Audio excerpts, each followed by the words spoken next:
Air. We all breathe it. We all need it. We need it to survive. Just like this e-reader. Actually, we don't know that yet because we haven't reviewed it, but all the same, thank you to Xiaomi for sending us this sample. This is the Xiaomi Moaan Air. It is a 6-inch, something that a lot of manufacturers are actually deviating away from, even manufacturers like Amazon themselves. And this one has 300 ppi with Android on board. Let's check it out. Yes, you actually heard that correctly. More manufacturers have gone away from 6 inches than have 6 inches. There are more non-6-inch devices than there are these nowadays. It's kind of crazy. There are entire lines of manufacturers that don't even make this screen size anymore. It's just so small. And if you're getting into e-readers, you'll even see that Amazon has deviated 75% of their e-readers away from this screen size. Just a little backstory into kind of how the whole industry shifted.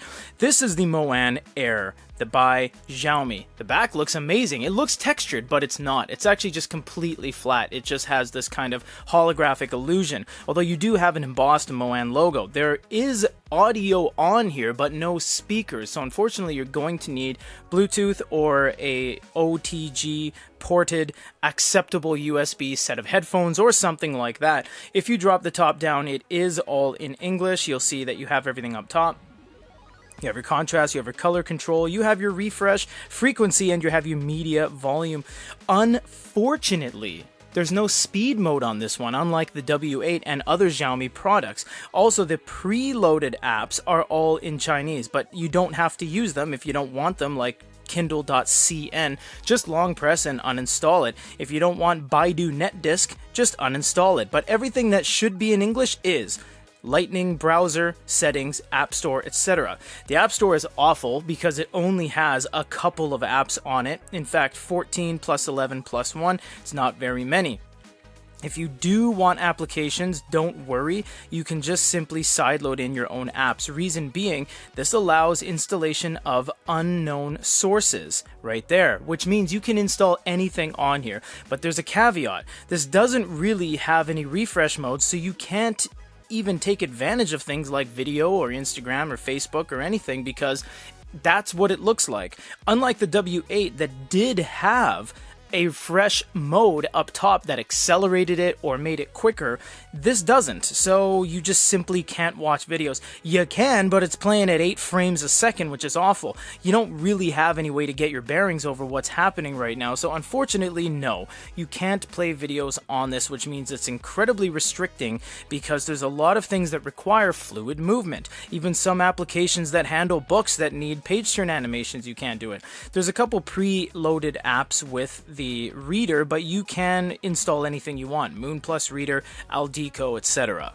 Once you are in a book, it looks great. This 300 ppi screen and the small screen size naturally just make it look amazing. There's no problem with tangibility either because it's very wieldy. You just hold on to it. You can hold on to it with one hand even because it's so small that it allows you to use it one-handed. Now, it's not a mini e-reader. I'm talking 5 inches and 4.7s like some smartphones or the Y-Ben P47, but it is wieldy to the point where, you know what, 6 inches are falling into the kind of micro e-reader sector because, as we said at the top of the hour, there are so few of these of note on the actual market right now by any major manufacturers other than Amazon, so it's just kind of like you don't see them every day anymore. HiRead makes one, Boyu makes one with MeBook and the M6, but for the most part, they're few and far between.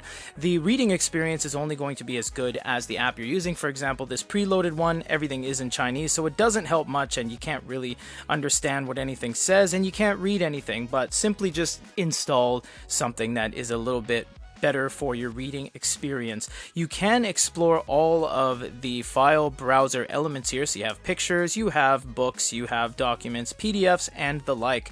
So if we go over to here, this is going to be our baseball PDF. And this is a main reason why a lot of manufacturers, including e-note manufacturers and the like, do not use 6 inches anymore, is because on PDFs, you can't see it.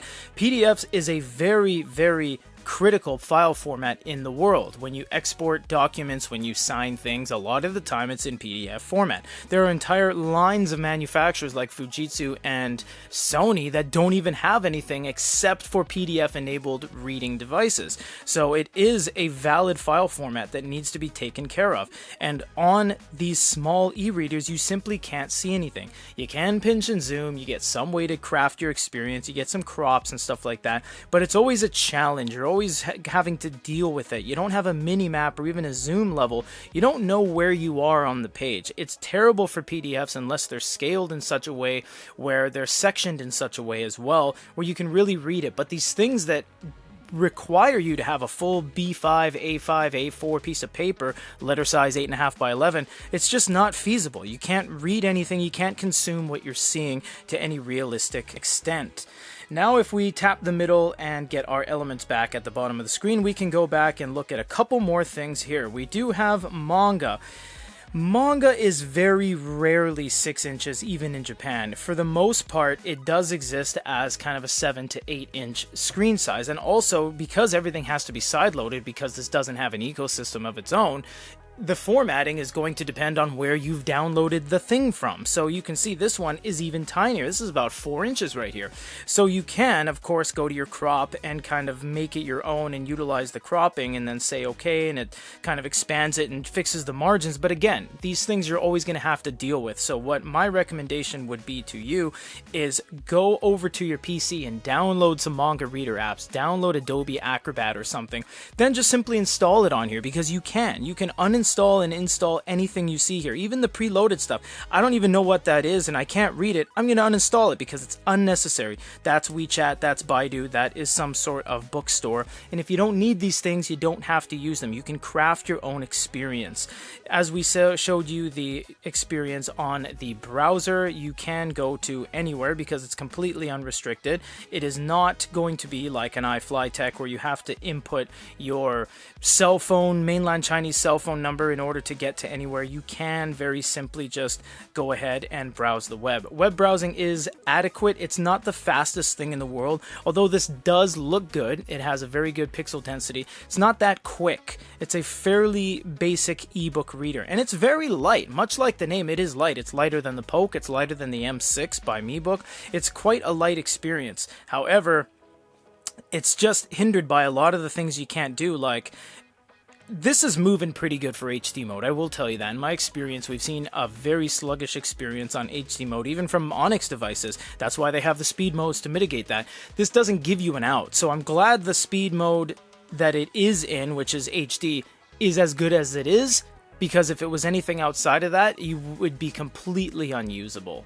Actually, Xiaomi has a lot of devices in their lineup, everything from gigantic e-notes all the way to this Moaan subvariant and the Mi Reader line themselves and the Ink Palm line as well. They got a lot of units.